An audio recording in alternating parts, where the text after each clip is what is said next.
So let's go back to other YouTube.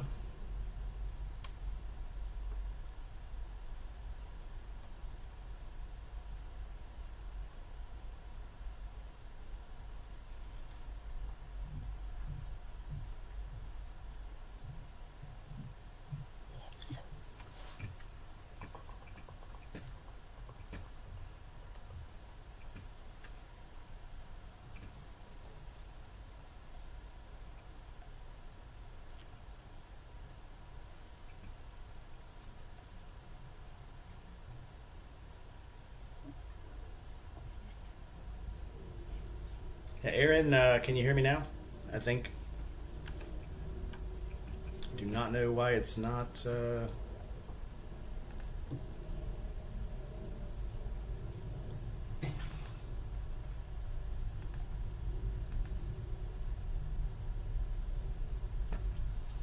Thank all you guys for hanging in there. Trying to. This is even new for me. Usually I can just restart the stream and everything is fine.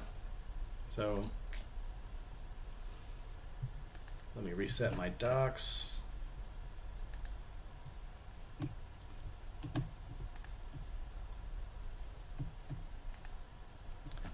Add a window.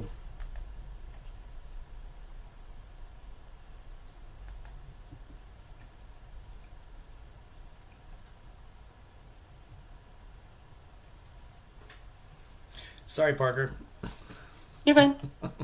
I'm just here.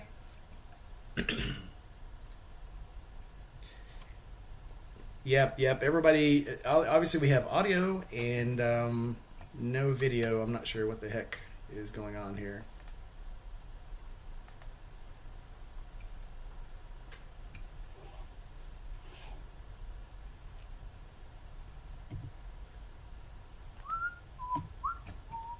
And that should have fixed it.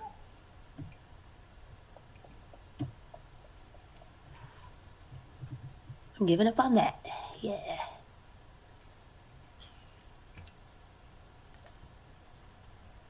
It's so hard not to like look at yourself. I'm like trying to make everything as big as possible on your end so that like I'm not distracted by my own face. I'm like sitting here judging how fucking wide I am. Oh, you look great. You look great. Your makeup looks fine today. So yeah, we're Thank you. I actually did it today. Yeah, we're transmitting sound and not video, so that's a new one. I don't know how I do these things. Well, it wouldn't be a Parker video if you didn't run into any issues. So. Well, there's been small issues in all the videos so far. And this is probably the biggest one because at least usually I can just restart it and it works fine. Just start on a new page. But yeah, now it's absolutely doing its own thing.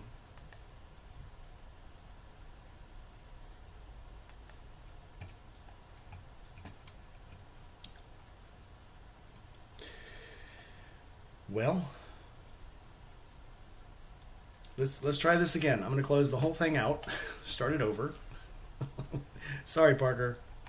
You're good. This is warm up for tonight. So this is the same. When it closes, you're going to log into the very same link I just sent you. So sorry, guys. We're going to get this eventually. Maybe. Be right back.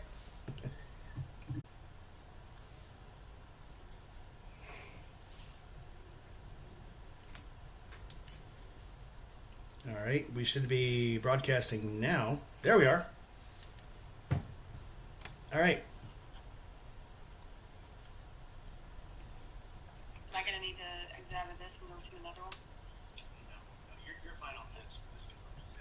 Should I? I'm gonna hold on. What is going on here? I think I hear your. Your audio. I'm gonna. Okay, we finally got this going. I don't know what I'm doing. Me neither. Chase, help! No, you're fine. You don't have to do anything. Just turn off. Hold on. So any audio you have turned on over there, just turn it down. Probably whatever you're watching YouTube on is turned up. So just turn that down. Turn the volume on it down. Chase! Chase, help! I I think don't know how to use this I, computer. I think you fixed it. You're fine. Okay, everybody. Hey, I did? welcome. Okay. Yeah, you fixed it. All right, everybody. Welcome to Rainy Nights. I had some music lined up. I had things great, but won't be able to use that because I had to restart this, 5 times? Is what it is. All right, so tonight on Rainy Nights, we have Parker the Coyote. Say hi, Parker. Hi, Parker. Never mind, we fixed it. Yeah. All right, so tonight we're going to be talking to Parker, who just moved to Nashville via New York, via Texas. Yeah. So, you tell us, where would you like to tell us you're from, and what do you ride? Yeah, so I am originally from like Northeast Texas, it's a place about halfway between Dallas and Shreveport. It's called Longview. I actually started riding there. Started out riding a Honda PCX 150 scooter. It was a graduation present from my dad from high school, and currently I am riding a 2021 Heritage Softail. Does it have a name? Loki. Loki. I knew that. Yeah. All right, so, how long have you been riding?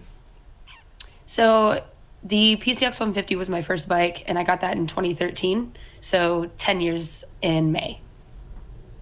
All right. What was your first bike? It was the PCX 150. Yeah, my dad, he had a Honda Shadow Saber. The thing is freaking enormous. It's an 1100. And I was always like riding on the back with him. My stepdad had a Harley Deuce for a minute, but he got in trouble, so we had to sell it. So I've been riding pretty much my whole life, but yeah, the first one was a Honda. All right.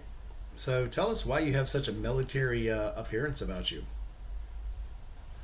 Because my dad was in the Army pretty much my entire life. He was in the military for 28 years. For those of you who are curious, his MOS was, I forget the number and letter, but he was a combat engineer. He was an engineer. Good enough. Yeah. So for those of us who have not seen your videos, are you a fair weather rider or a rough rider? I prefer fair weather, obviously, but I can ride in anything. I just prefer not to. I have ridden in rain, almost snow. Actually, no, that's not true. I have ridden in snow, and I fishtailed on the salts, so that was fun. And where was that at? Was that in New York or was that somewhere? It was in New York, yeah. I was coming back from Queens, and it was like 2 o'clock in the morning. And right off the Queens Bridge, there's kind of like this S turn at like with stoplights. It's really weird, but yeah, I went to the first stoplight, and as I went to go and make the S turn onto the other stoplight, that's where it fishtailed. It was not fun. Right. Yeah. I get you. So, who inspires you to ride today? Chase, for sure. Whiskey Chaser. Who's Chase? Whiskey Chaser. He, you guys know him. I never heard of him. Who's that guy? Never heard of him. Never heard of her. What? No. There are definitely days where I'm like, I really don't want to ride. I really don't want to ride. But then he'll be like, you gonna ride or you gonna take a $50 Uber? So. Easy question. Yeah. So where you're at now, that'll be a lot easier to answer that question. Yeah. So, definitely gonna ride a lot more for sure. yeah, we're almost neighbors now. I actually plan on taking some trips there once you guys get settled in. Yeah, dude. And That'd it be warms awesome. up a little bit. Yeah, it's great today. It's like 50 something, and on Tuesday it's supposed to be 60 something. So I'll definitely be riding on Tuesday. Right on. So what, when you ride, would you rather do a solo ride or a group ride? Or a pair ride? It depends on where I'm going, honestly. I like pair rides because you always have that extra person next to you. So if anything does go awry, you have backup, some support. But yeah, I like group rides, but sometimes it can be a little intimidating. My first big one was with, I think, like 8 to 12 motorcycles, and it was my like first one. And we went from, I think we started in Brooklyn and we went all the way out to Oyster Bay in Long Island or something like that. and it was scary. I didn't know how to ride with other people, and everybody has different riding styles, and getting used to that was difficult. But I think um, I've gotten a little bit more used to it. The At the last camp out in Tampa, that was the biggest one I had ever gone on. I think we had like something around 70 to 80 motorcycles, and that was scary. So I like group rides, but I prefer pair riding. Right on. Yeah. Who's your favorite person to ride with? Chase. Who? Who? So, all right. So Yeah. you've gone to a few moto meetups. What is your favorite moto meetup you've gone to? In general or solo? In general. In general, had to be Forgotten Angels. It was the most recent one, obviously, but it was also the most fulfilling. Um, yeah, and I've gone to other meetups. I think that one, and a close second is Camp Out at the Quarry. Because at the Quarry, I got to meet a lot of the people that I've known for a long time. But then we all ended up going to Tampa together, and it was even more amazing. That's definitely my favorite one. Absolutely agree. Yeah. All of the people you meet down there, and of all the people I've met down there, I think there's probably 3 more meetups I've went to after that with all those people. So it's not just the place, it's the people, it's the theme down there. Everything going down there makes it worth it, and you carry that with you, obviously. Yeah, absolutely. So Without a doubt. other than Forgotten Angels, what is your favorite single moto meetup? Something. Babes Right Out. Babes. Yeah, tell Babes us. Right Out is my absolute freaking favorite. The first year that I went was with a friend of mine, and she and I and like 2 other people, we were all like lone riders, but we wanted to ride there together just to be safe. And then we had a great time that year. And then the next year I went out just on my own, and it was a little intimidating riding that far from New York City out to Narrowsburg on my own. It was like a 2.5-hour ride. So, I'm used to pair riding. I'm used to riding with Chase everywhere, but going on my own and not having anybody else was like a little nerve wracking. But whenever I got there, it was awesome. And then I met up with all these babes that call themselves the Motor Pickles, and they just welcomed me in and like just took me under their wing. It was amazing. They inducted me. My official name is Park Ass Pickle. What's up? So how does a group with pickles in the name induct you? That sounds... You don't have to talk about that. Yeah, no, it was great. My friend Speed Racer chick, Tracy, she and I kind of sort of had been talking to each other. We met through Chase, through the YouTube community, and we started talking through Instagram and all these other whatever. But she and I were like, okay, well, next year we've got to meet up for Babes. I was like, yeah, absolutely. Well, there's like no service out there. So whenever I got there, I just kind of set up my tent on my own. And I was just like, I'm just gonna be a lone rider, like hang out with everybody. And when I finally ran into her and found their little camp group, they were like, okay, well, you're camping all the way over there and we're all right here. You need to come and camp with us. I was like, I already set up. It's fine, whatever. They're like, no, you're coming to camp with us. They literally walked over to my tent, picked it up out of the ground, and walked it to their campsite. And all I had to do was follow with my bike. It was awesome. Full service detail.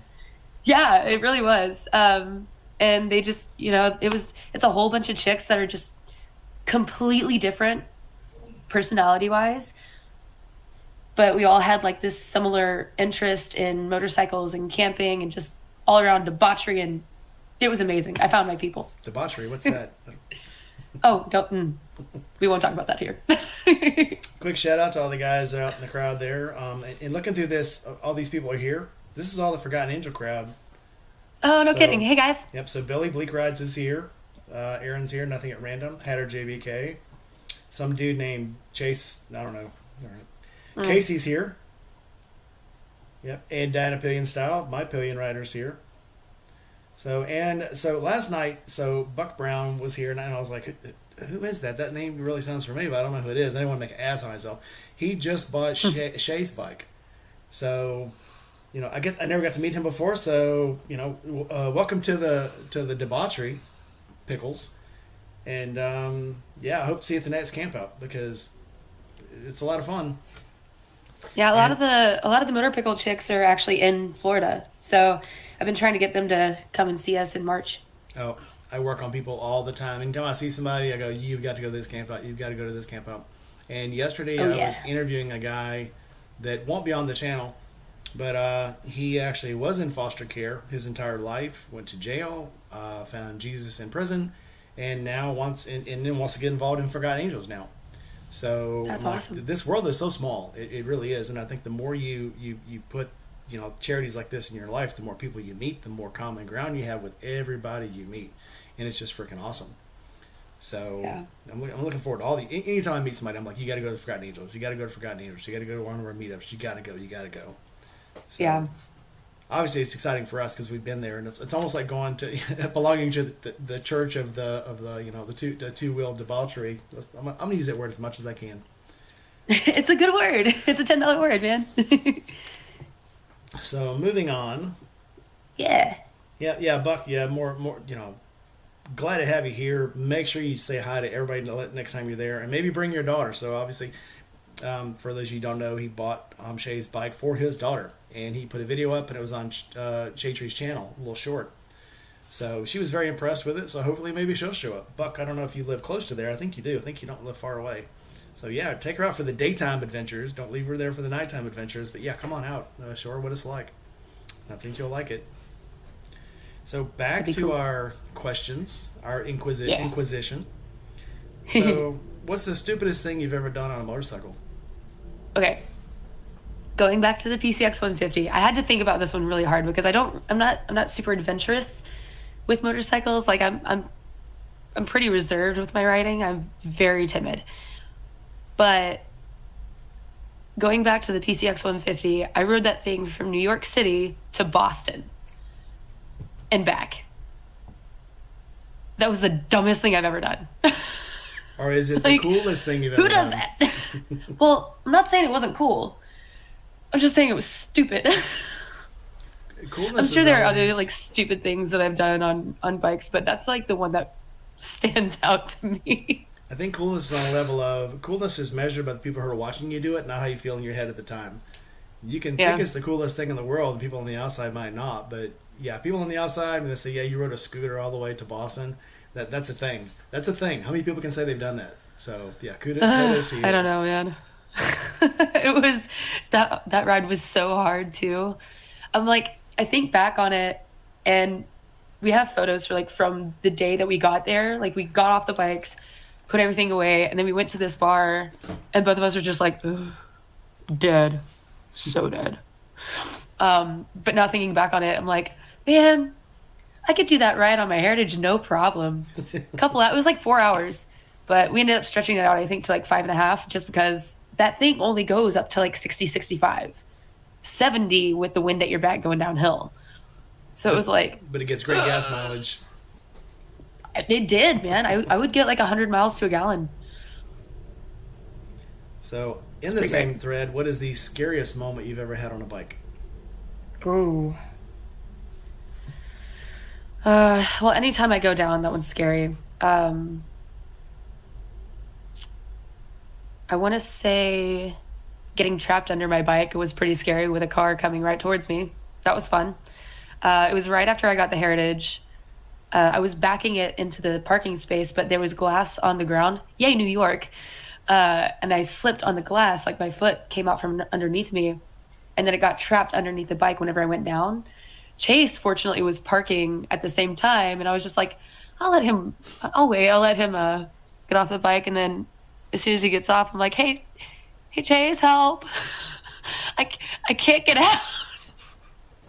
And at the same time, fortunately it was at night, so it wasn't like super busy, but at the same time there was a car coming up like perpendicular to me, and I was like, you're gonna have to wait, buddy. And so Chase had to come over and pick the bike up off of my leg so I could get out. That was pretty scary. Jeez. Sounds like it. So, with Yeah. the guy that was coming, what did he say? Did he just sit there and honk like New Yorkers you think they Yep. would, or okay? I'm glad Yeah. that my Pretty standard. glad my expectations are not far off the mark. So, I'm like, dude, can you not see that I'm literally on the ground right now? Like, you want to help? Maybe, I don't know. yeah, I of course we all grew up with the idea of New York. Like New York CPR. It's when they stand over you and say, "Get up, or you're gonna die." Yeah. That's funny. So we're actually from not too far. We could have been neighbors by like 20 years. You're from my part of Texas, Really? Where are you from? I didn't know that. Beaumont. Are you serious? Yeah, That's where my mom lived for like a lot of her life. yeah. Yeah, she's originally from Baytown, but yeah, my mom and like my great grandparents, they lived in Beaumont for a very long time. Yep, That's so funny. that's where I grew up. Yep, I grew up in. So I was born in Lake Charles. Grew up in around Beaumont, a bunch of little cities around there in the country. So yeah, Small world. I know. Like I said, it's this big. It's this big, and all you gotta do is talk to people to figure out how small it really is. Yeah. So, in all your years of writing, what has been your favorite part of writing? Oh man. Writing. uh it's oh hi Kat. um that's a hard one to answer. Um my favorite part about writing, like when I'm writing, is actually being on the open road. I don't It gets so annoying to me whenever I'm like stuck in traffic, like not moving, you know? I I love it whenever I can finally get on the road and I don't have to like accelerate or anything. I can just go and like see all the scenery around me, especially like when we were moving into we were riding from New York to Gatlinburg last May. It was my first time really seeing all of the greenery, and I was just like, the scenery is probably my favorite part, honestly. Like not being surrounded by a car and just having everything around you and being able to appreciate it. Yeah. Absolutely, 100%. So, flip side of that, what's the most frustrating part of writing for you? Now that you're not going to be in New York. Traffic in New York City. But also just traffic in general. Traffic when there is graded roads. Like raked roads. Yeah. That scares the absolute crap out of me, and I hate it. So I was riding for those of you who don't know, before I had the Heritage, I had a Yamaha V-Star 250. I still have it. But that front tire is so narrow that anytime I ride on raked roads, that front tire will get caught in those grooves. And that, whenever you're stuck in traffic too, I'm just like, throttle, acceleration, let's go. Yeah, that's the most frustrating. And so now that you're out of New York, you're not going to run into a lot of those, I don't think. Yeah, not as much, but I can't remember where we were riding to, but I remember one trip we were on. I want to say it was the Gatlinburg trip, but we were going down the highway, and then all of a sudden we got stuck in so much bad traffic. I think it might have been like Virginia or something. I don't know. Chase would be able to tell you, but he and I were literally sitting there in the blistering sun, looking at each other. Like, can we go now? Please. It was awful. And it had to have been like at least 2.5 miles that we were going with like, stop, a little bit of go, stop, a little bit of go. Like, really. So I do still run into that, but you're right. Not as much as in New York City. Can't be that bad, right? Nah.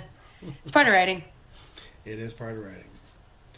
So, on the same note, I guess, try to think of not the grooved pavement, but what's the most frustrating... No, I think we've already hit that one a little bit. So what is your plans for this new year? Now that you're in a new state, new city, what are your plans for this year? Well, definitely going to keep writing for sure. I'm excited about being able to ride a little bit more year round. Like I said, I'm going to be able to ride on Tuesday, and in New York, I would definitely not. It is way too cold. They're starting to put salt on the ground, and it, yeah, I'm going to be doing a lot more year round riding. I'm trying to get myself set back up here at Coyote. My first shift back is tomorrow. I'm going to start training at this location in Nashville, and I'm trying to focus more on enjoying life as opposed to living to work. You know, that saying, work to live, don't live to work. Mm-hmm. For the last couple of years, I've pretty much just been drowning myself in bar stuff, you know, managing and bartending. And this year I want to actually experience life and enjoy it.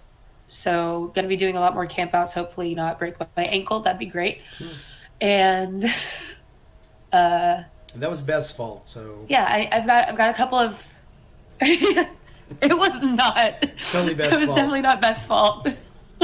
By the way, those of you who don't know, I broke my ankle at the last Babes Ride Out. I jumped off the stage at the campground and found a hole. So Beth pushed you great. Off the stage. Yep. No, honestly, if she had, that would have been a way better story. Even better content. Way better content. No, so definitely not breaking any limbs. That's a goal of mine. But yeah, I want to actually be able to experience a lot more of these campouts. Last year, I had a camp out that I wanted to go to every single month, and I had to miss a lot of them, and that really bummed me out. So this year, especially with the fact that we now have the 4Runner and we're going to get a trailer, and some of these longer trips are going to be a lot easier, especially with having that trailing ability, you know? Right. If any of you guys out in the audience got some questions for her, go ahead and start posting them, and we will plug them in at the end. Uh-oh.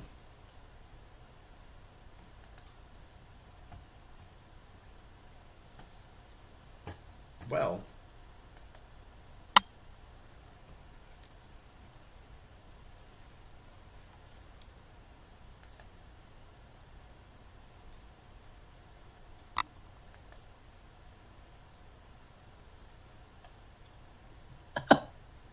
I am not sure what just happened. I was like, what happened?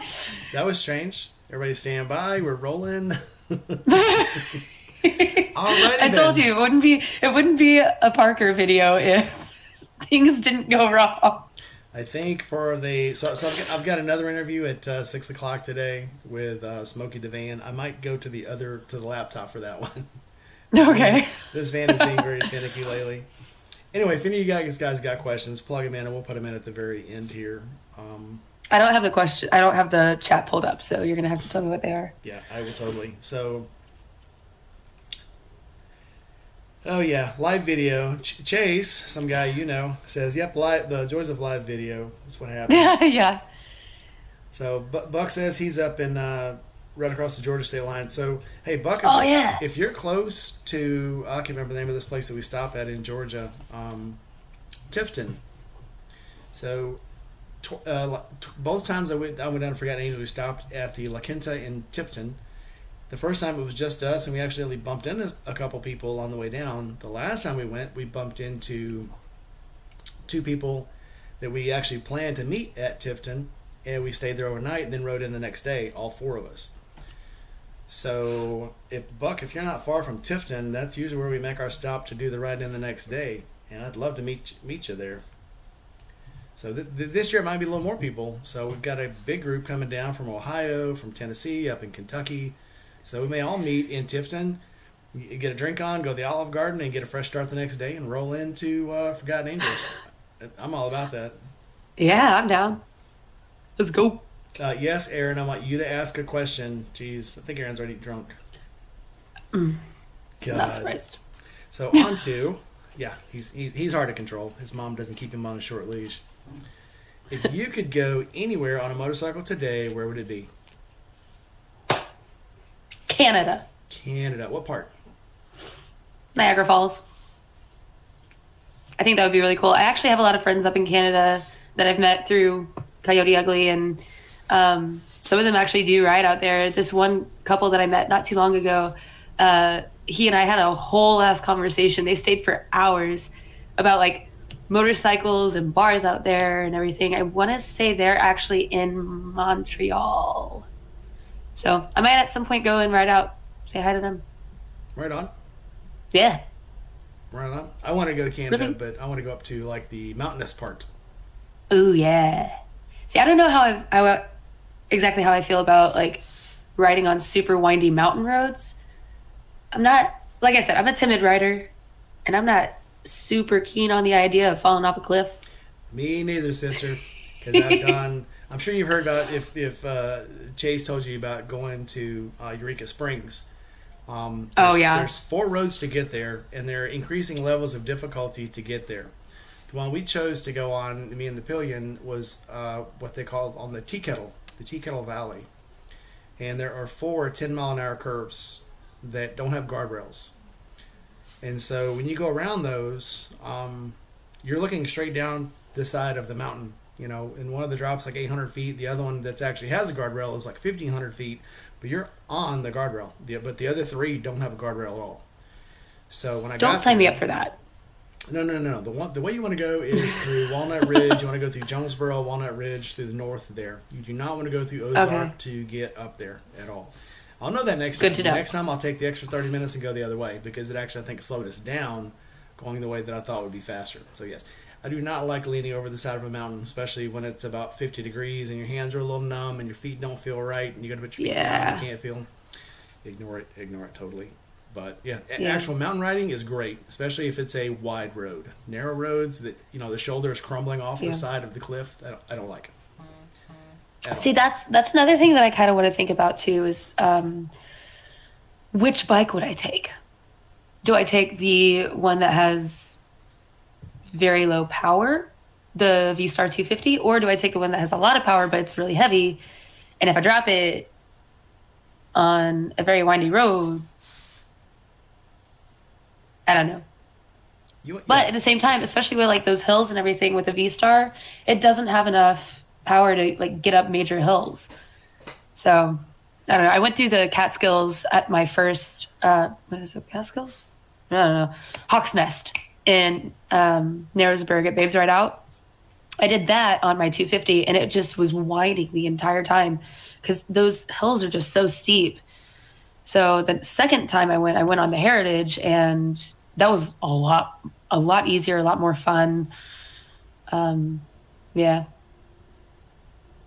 Yep, I don't know. So, yeah, people are asking on my phone and on the live chat, Tifton, Georgia. Yes, it's Tifton, Georgia on I-75. So, yeah, let's plan a meetup. Usually we go through there on the Thursday before. That way we get there Wednesday night, leave Thursday morning. That way there's plenty of time to sleep for the Friday morning ride. Early plan. Yeah. So, good times. More power. So, have you inspired anyone to ride or wrench on their own motorcycles? I heard that you put something on your bike. You want to tell us about that? And then we'll get to that question. Yeah. I've done a couple of things to both bikes. I changed the chain on the V-Star all by myself. Changed the mirrors, changed the indicators all by myself. And on the Heritage, I added a heel shifter after I broke my ankle because I can't really lift it anymore. It hurts. So I put a heel shifter on. Bro, I will never go back. I love heel shifters so much. Oh, it's just so magnifique. I also put a sissy bar on both the V-Star and the Heritage. Did that. The next thing I want to do on the Heritage, though, I have to get crash bars because I kind of fucked up my bike a little bit. Crash bars are very important. I've got them on both of my bikes. Yeah. For good reason. That's definitely going to be the first thing that I do whenever I get settled here. Do that. I need to get it serviced because I put 5,000 miles on my Heritage since February. Good job. Hey. That's nothing compared to Chase's 20,000 miles, but whatever. I did it. It comes with And time. yeah, It comes with it's pretty time. cool. But yeah, so crush bars, probably going to have to fix the fog lights because for some reason they're not working properly. I say for some reason it's because I dropped That could be. it. But yeah, there's a couple other things I want to do to it. I'm not 100% sure. I'm probably going to get a new exhaust for it. I'm very intimidated about that project, but I'm kind of excited. Actually, so for the last about year and a half, 2 years, I've also been working at Barcade in New York City. And Barcade is like a bar with a crap ton of arcade games. And being a manager there, part of my opening duties is actually fixing the games if anything is broken. And I initially got the job because I told him that I wrench on my own bike. He goes, "Oh, great, you're going to be perfect for you can already fix the games." And I actually learned a lot more through my training and everything there as well. So having worked there has given me a lot of extra knowledge to work on my bike too. So we actually got to see you fix a pinball machine. Yeah. Where were you in Nashville? You It was in Nashville, yeah. Yes. Let's not talk about that. I got in trouble. Yeah. Oh well, don't do that. Yeah. Drunk Parker will try to take things into her own hands and fix things. I'm a fixer. I fix people. Not a bad skill to have. And on that, someone in the Discord said to ask you about glory holes. We're gonna avoid that one for now. Yeah. No quarter. Go there. You'll find out. So, have you inspired anyone to ride? I like to think that I have. I have two friends that come to mind. One, my friend Aurora. She is another bartender in NYC, and she's always been hanging around motorcycle people and everything, and she really, really wanted to learn. And we were supposed to go out for a training day on my bike, but it never lined up. But because she and I were both motorcycle enthusiasts, she doesn't ride yet, but we've had countless conversations about what it's like to be a female motorcyclist, how to get started riding, what it's like to ride. So I like to think that I inspired her to start that journey. But also my friend Jamie, she lives in Jersey. She actually came and hung out with me and Chase. I want to say that he inspired her more, but I think I had a big part of it, or I played a big part in that because, she was always on the fence about it. And then she finally got her license, and she actually ended up coming out and practicing on my bike. Chase has a whole video about that, and it was really awesome. I think I kind of helped her pull that trigger. So, yeah, I like to think that I did. You're not wearing a Packers hat, are you? I will cut you off right now. I will try. No, I'm just kidding. I love the Packers. How did you know? I lived in Chicago for 5 years. I love the Packers. It was all because the funny thing is that was a team you could go watch play. So yeah, that's really funny. That How did you know? So I had a hat just like that, and the tag has the little G on it, and it's a very specific G. Oh, I didn't even see that. So yeah, I had. Okay. Probably not the same hat, but probably from the same manufacturers. But yes. How did a girl from Texas who lived in New York become a Packers fan? Chase. I mean, you can ask me 1,000 questions and it'll all lead back to one person. Who's inspired you the most? You're right. Rico, I need you to get down, sir. Please. Thank you. Go away. Read some books. No, so whenever we first met, I'm from a part of Texas that is huge into football, but every school that I've ever gone to, our football team sucks. So I never really was into it. When I met Chase, though, all of his family is huge Packers fans, huge cheeseheads. And so, we would hang out on Sundays. Oh, it's Sunday. I got to go watch the game. I'm like, okay, cool. So over time, it just kind of became a thing. And then he started really teaching me about the game. And I started really looking into it. And the more I learned about the sport, the more into it I got. And now I've got 3 teams that I majorly obsessed with that I'm constantly watching. But just kind of Packers. I mean, I might as well pick a team. Plus, historically, they're a very good team. I don't like to think that I'm a bandwagoner at all, but like if you look through the years, there are a few teams that stand out because they have had very good track records over the years. We're not going to talk about this season. Just saying. Don't want to. But it is the funnest game to go to. So I used to work for a sign company and actually had to go up there. And so when I went to go to the stadium, I drove by this little college stadium that stuck up out of the ground maybe like 30 or 40 feet. I'm like, well, that's the college stadium. That can't be it. And I kept driving. Then I saw this huge stadium. I was like, that must be it. And it was actually the Hall of Fame stadium. So I'm like, well, how do I get to the actual professional game, stadium? They're like, oh, it's the one down the road there. I was like, well, I saw the college stadium. Which one's the pro stadium? And they're like, no, that's it. That's the Pro Bowl. And when have you ever been there? So the stadium itself sticks up out of the ground, like I said, maybe 30, 40 feet. Compared to, let's say, Raymond James, it sticks up about 130, 140 feet. When you walk into the stadium, you're actually walking in at the top of the mezzanine. You walk down about 8 floors into the stadium. That's kind of cool. It's in a crater. And it's actually huge once you get inside it. But the little thing, if you ever decide to go up there, it's absolutely amazing. Yeah. And when you park in people's front yards. They actually charge you $5 to park in their front yard because there's no like giant parking lot like there is at like Raymond James. You're literally parking on people's front yards. You're parking in the front lawn of like the Auto Restore and Radio Shack and places like that. It's absolutely amazing. I feel like that sounds familiar. I feel like I have.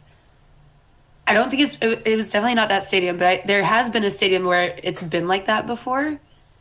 It might have even been like the renovated stadium that my high school made, because like we had one stadium and then for some strange reason they want to give a crap ton of money to a football team that doesn't exist, essentially.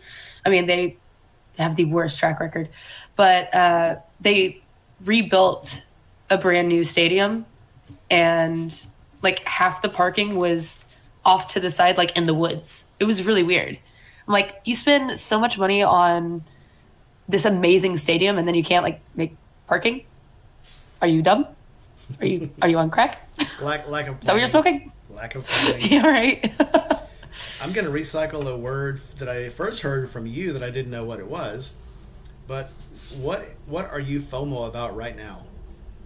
What am I what? FOMO. Oh, FOMO? I don't know. Oh, okay. This is not motorcycle related. So Coyote Ugly's 30-year anniversary is coming up, and like 30 years from the original NYC location opening, and I'm gonna get emotional. So I worked at the original location for 2 years, and then the pandemic hit, and then we opened the new location. And on January 27th, the 30-year soiree is going to be happening, but it's happening with every single Coyote Ugly ever, like all around the nation. And I think some of the franchise locations internationally are celebrating it too. But I'm very likely going to be working here in Nashville for it. And a lot of the girls that I used to work with at the old location that are retired Coyotes are going to be working at the New York location, and I miss them so much. So I'm feeling some major pre-FOMO about not getting to work with them again. You could do a video call. I mean, it'd be... Yeah. The good thing about today's technology, you're never further than a phone call away. That's true. And we do still keep in touch, which is great. But the Coyote that trained me is going to be working that night too. And the last time that she and I worked together was SantaCon 2019. So I haven't seen her in person since the reopening of the new location. And I miss her a lot. I miss her. And I'm sad that I'm not going to be able to be there, but you know, it's going to be fun here too. It's going to be a huge, huge bash. 30 years, man. And what date is that going to be on? January 27th. Is that a weekend? I believe it's Friday and Saturday. Yeah, Okay. so I think it's, and then they're doing like a hangover bash on Saturday. Okay. Yeah, you got to get them working people in on a weekend. Yeah. So Buck Brown wants to know, we've kind of touched on this, but how did you get into wanting to ride a motorcycle in the first place? My dad and my stepdad were avid cyclists. So was my grandfather. I now have an uncle that is, well, two uncles. They're huge into riding as well. So it's kind of just been like a whole family affair. My dad, though, I think is the one that really got me into it, because I remember being like 4th grade, riding up to school on the back of a bike, and then going to my other dad's house and being like just as excited to ride in the summer. And my dad's like got his hat on backwards and he's chilling, riding, and I'm on the back just like, yeah, I think like just being young and having that free spirited feel, just kind of carried with me. I was inducted early on. Right on. If you could tell a new rider one thing that you had to learn the hard way, what would it be? You're gonna drop your bike. It's gonna happen. No, it's not about me. It's not about if. It's about when. But I took the MSF. I'd never drop my bike. No. Yes, you will. It will happen. But the main thing that I've had to learn is you can still get back up.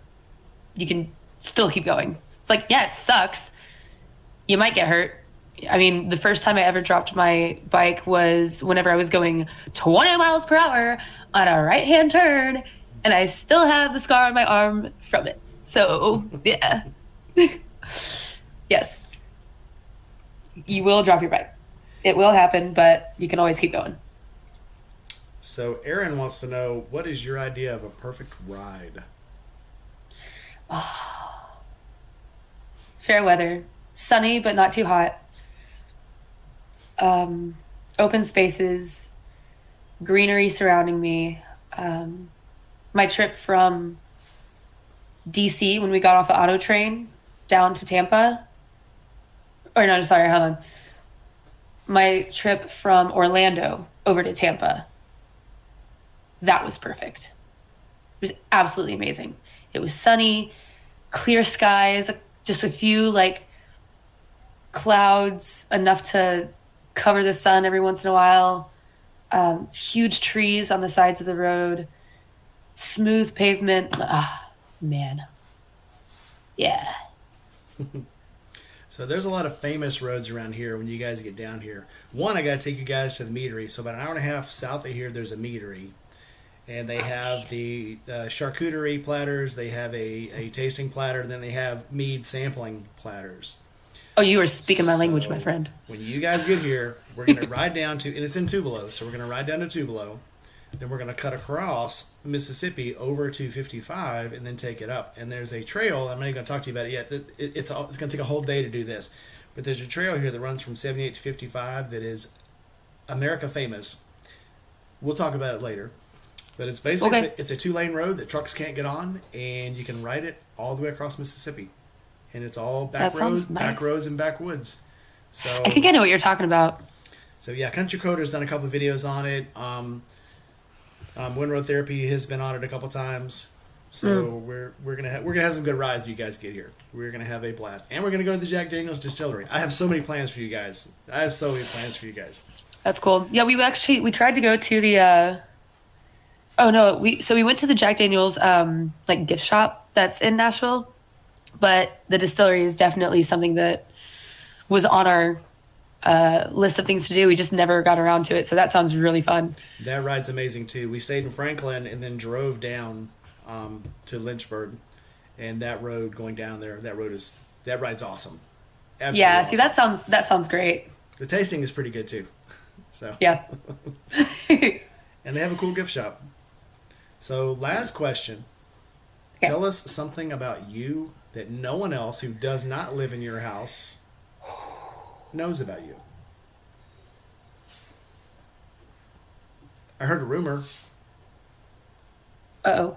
I heard you're a classically trained opera singer. Yerp. Tell us about I it. was. So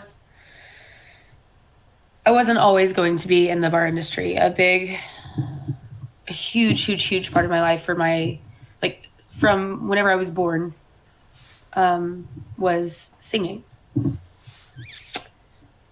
You're going to make me cry today, aren't you? Hey, all right. So my mom loves this story about how whenever I was a toddler, she would put me in the stroller and like go on walks with me. And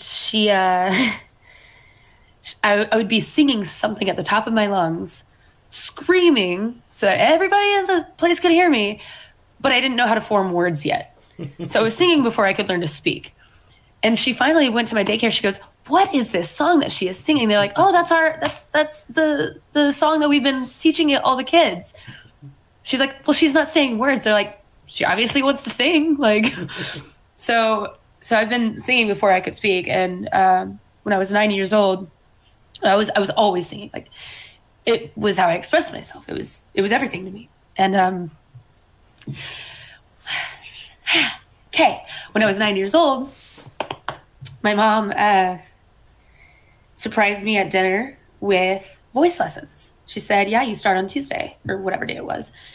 So I go in for my first lesson, and I'm still in contact with my first teacher.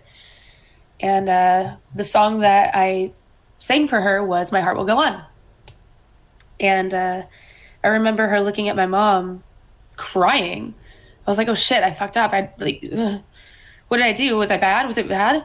She goes, "I've never heard a 9-year-old sing with so much passion." Yeah. So from then on, it just became like part of me. If you're ever in a car with us, we all sing, so we'll all get this going. Yeah. We got to do that whole we'll sing soundtracks. Guns N' Roses. You know what I'm talking? Was it the commercial or the scene from that movie where everybody's like singing "Sweet Child of Mine" and they all have like their parts? Some of you will know what I'm talking about. Yeah, we get in the car and we sing. So my daughter's a big singer too and has been since she was young. Yeah. And we'll sing the Frozen soundtrack. We'll sing the Shrek the Musical soundtrack. We'll sing Frozen. We'll sing Tangled. Anything theatrical, we love to do in the car because it's just fun. I love fun songs. Oh yeah, my family we do karaoke all the time. Actually, in one of the houses that they were renting, they ended up turning the entire like upstairs area into like a karaoke room.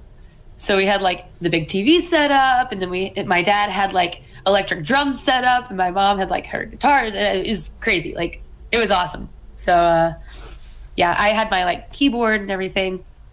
So anyway, but yeah, I was in choir pretty much from then on. I did like the school choir, the church choir. I did a whole bunch of competitions. Then ended up deciding to go study voice performance in college at Texas State University. The problem was I wasn't prepared for the social aspect of college, and I went a little nuts and made some decisions that ended up making me sick vocally. So I was only there for about 3 semesters before I had to leave. And took about a year off, tried to go back, but my voice had changed so much and I had to relearn everything. And I realized after a while, the passion for opera was not there anymore. And my ability to perform in that aspect was not there anymore. So I stopped singing. And it was really hard. But then I moved to New York and I found Coyote ugly, and now I get to sing and dance and be stupid and pretend like I know how to do magic tricks. And yeah. So for those of us that did get to see you sing, you were an absolute performer. You give a literal 110%, not even faking it. You give your everything when you're singing, and it was so awesome to watch you up there. Normally I sing along with Thanks. people, and to watch you sing, you were just there. You were the only one that was. I mean, it was amazing to watch you sing. Thank you. So I'm looking forward. That to wasn't it even my again. good song. Well, You're making me uncomfortable. we're gonna have plenty of chances to do karaoke and stuff when you get close, because we're absolutely gonna have to do a lot of group stuff. So Dude, karaoke is my jam, bro. I'll get in on it. we're gonna karaoke the shit out of it. Yeah, my VFW does karaoke Hell yeah. every Saturday. So. Well, sorry to have made you uncomfortable, but I am glad I got to talk to you and get a side of you we haven't seen before. So Yeah. Well, thank you for having me. I'm very honored. hopefully, so yeah, Smokey the Van's out in the audience, and hopefully he took some notes on what to do for his, 'cause his interview is in an hour at 6:00 Central. So hopefully I will you be guys watching come it. back. Hopefully you guys come back and we'll see Smokey the Van, because his is going to be just as good, hopefully, because Smokey the Van is a legend. If you guys, Smokey the Van, if you guys have not seen, he is an absolute legend. He lives in a van down by the river. He lives that van life that everybody always talks about, and he actually gets to live it. So I hope you guys come back for that. Parker, That'd be cool. It's been absolutely wonderful having you, and we will see you soon, I know. Thank you so much. So for now, this is Rainy Nights broadcast. We actually started early today because I wanted Parker so bad I was willing to do an early one. So I hope you guys come back at 6:00 and we'll see Smokey the Van. All right, everybody. Bye, guys. Thank you so much. Parker, stick around. I'm still going to talk to you a little bit after this. So Sounds good. from all of us here, me and Parker, thanks for coming out, and we'll see you guys soon.